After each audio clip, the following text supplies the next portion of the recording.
Renungan firman Tuhan hari ini berjudul Pelajaran dari Amos.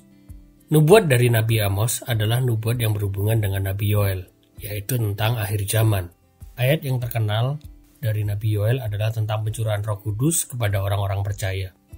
Sedangkan di kitab Amos banyak peringatan-peringatan oleh Roh Kudus kepada orang-orang percaya. Jadi, kedua kitab ini saling bekerja sama dan merupakan kitab yang tepat untuk kita pelajari sebagai orang percaya yang hidup di zaman akhir. Kitab Amos memperingatkan melalui nubuat tentang hari penghakiman yang semakin dekat. Amos 1 ayat 2, berkatalah ia, Tuhan mengaum dari Sion dan dari Yerusalem ia memperdengarkan suaranya. Keringlah padang-padang pengembalaan dan layulah puncak gunung Karmel. Kata Tuhan mengaum dari Sion dan dari Yerusalem, jika ditarik ke zaman sekarang adalah suara Tuhan dari gereja yang bertujuan untuk memperingatkan. Apa dan siapa yang diperingatkan? Dalam kalimat berikutnya disebutkan, keringlah padang-padang pengembalaan dan layulah puncak gunung Karmel. Pada zaman Nabi Amos, padang-padang pengembalaan dan puncak gunung Karmel yang dimaksud adalah daerah perkebunan yang kaya, daerah yang subur, yang banyak bunganya dan sangat indah, bahkan melebihi daerah Galilea dan masih alami. Namun orang-orang yang hidup di daerah itu adalah orang-orang yang hidup dalam kemewahan, kemabukan, dan akhirnya sering melupakan Tuhan. Pelajaran dari ayat ini adalah gereja Tuhan adalah kepanjangan suara Tuhan yang menyampaikan isi hati Tuhan kepada dunia, bahwa penghakiman Tuhan sudah dekat.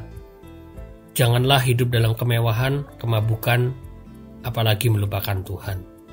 Untuk itu, gereja Tuhan harus hidup dalam kesederhanaan, kesucian, dan bergantung kepada Tuhan, jika tidak ingin dipandang sebagai umat Tuhan yang munafik. Karena hidup dalam kemewahan, kemabukan, dan melupakan Tuhan akan sirna dengan sangat cepat dalam murka Allah. Hati-hati dengan idealisme hidup dalam kemewahan, kemabukan, karena ujungnya adalah murka Allah. Dan ingat, untuk memenuhi tanggung jawab sebagai umat Allah, kita juga harus memperingatkan orang lain agar tidak hidup dalam kemewahan, kemabukan, dan melupakan Tuhan.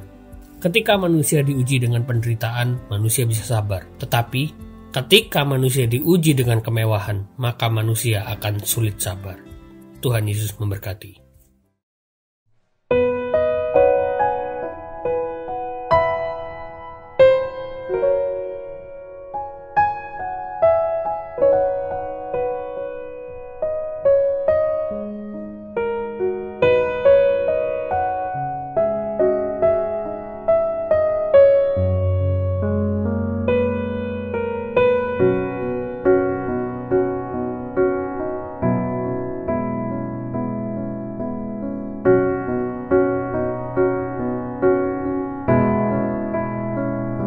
Seperti rusa yang haus, rindu aliran sungaimu.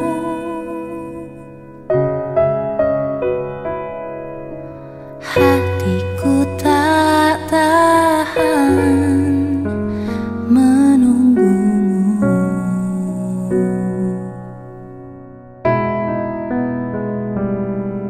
Bagai tanah gersang menanti datangnya hujan, begitupun jiwaku, Tuhan.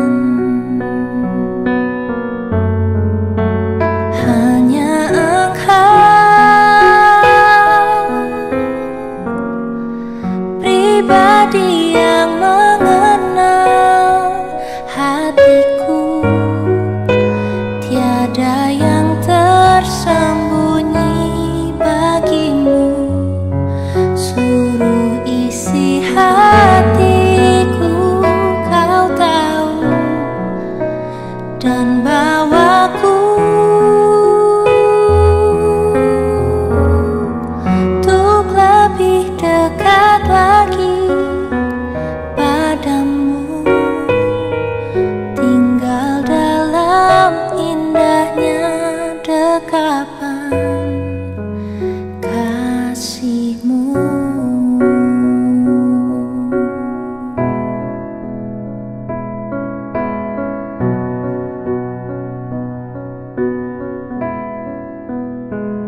rasa